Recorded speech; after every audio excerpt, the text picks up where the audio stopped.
Alright, so you got yourself a cryocooler. So how do you set it up? Well, you're going to take your heatsink pieces and you're going to put them on the cryocooler. This part's the cold finger right here. And then you're going to zip tie them in place. Okay? Make sure they're nice and secure. You can do another zip tie if you want. Two's fine, one's fine. Make sure they're tight, and you're going to want to use some kind of a clipper if you have them to cut off the excess. You don't want anything really sticking out. Alright, and so then it comes with this styrofoam ring that I made. That'll then seal up against the connection ring, and then that's really it. You want to put it upright so that while it's running, the liquid nitrogen will drip off of the cold finger into your flask. So connecting it for power is really simple. You've got this white wire that will connect to the cryocooler itself. On the opposite end is like a normal two-prong plug. Do not connect this to the wall directly. You will destroy your cryocooler. Instead, you need to run it through a VARIAC, which is one of these things. You will need to get one of these. This particular one can do up to 10 amps. You don't need that much. You only really need one. So the smallest ones that I've seen are 3 amp. Those will be fine. So you just connect it. Then you're going to need to turn on your VARIAC. Alright, just a tip. I put another zip tie a little lower before I clamped the top, and it made it easier to put it on. You know, zip ties are cheap. Okay, so same as before. Connect the white clips. That's power. And then you can connect that to your VARIAC. Make sure your VARIAC is off and turned all the way down to 0. That's really important.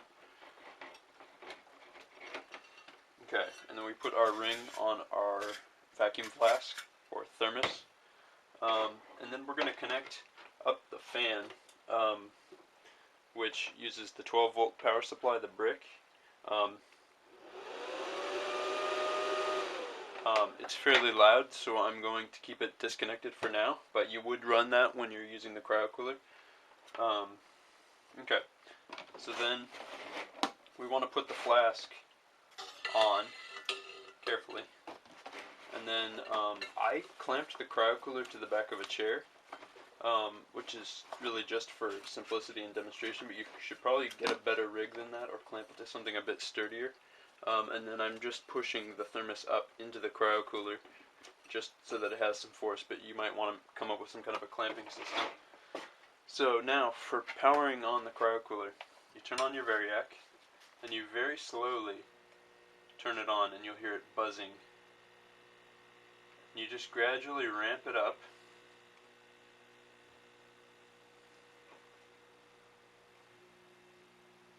until you hit around 110 volts.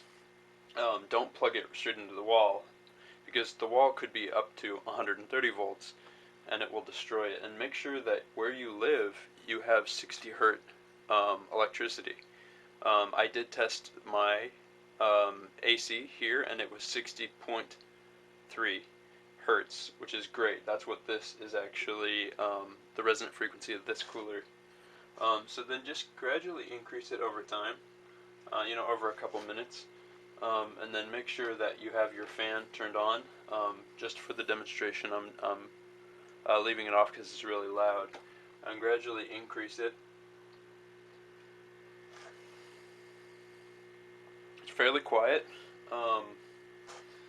and then if you hear it ping or tick, quickly turn it down. That means that the piston is hitting the end stop, and you don't want to leave it like that because it will cause damage. But it's usually safe to turn it up to about 110 after a few minutes. Don't go right up to 110. Do it slowly over several minutes. Once you're at your operating voltage, which is around 110, then you can leave it there all day. and it will get louder because what's happening is the amplitude is increasing. Generally takes around an hour to 100 minutes to cool all the way down to like 60 Kelvin. So,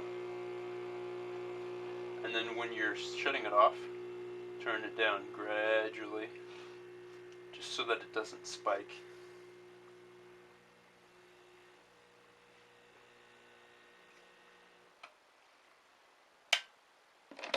And then,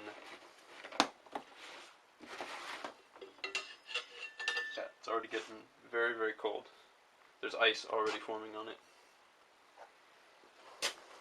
So, we have a cryocooler.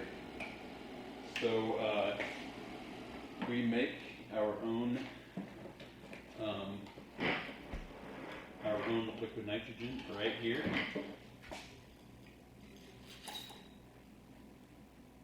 Because, it's like a really great thing to have. We got a nice yield. Wow, it's almost full. We've been running this for, 6 hours or so.